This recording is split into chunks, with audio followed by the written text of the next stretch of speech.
The number one mistake that I've seen people make getting into this business is not asking enough questions.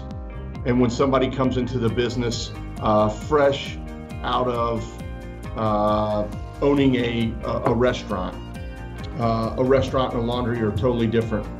And they don't ask enough questions. They know what they've needed to be successful in the restaurant industry, but that doesn't necessarily translate to the laundry industry. So the biggest tip that I would give someone getting into the industry is rely on your local distributor and their knowledge of the market to make sure that they put you on the path to success. Ask plenty of questions. We are here for them.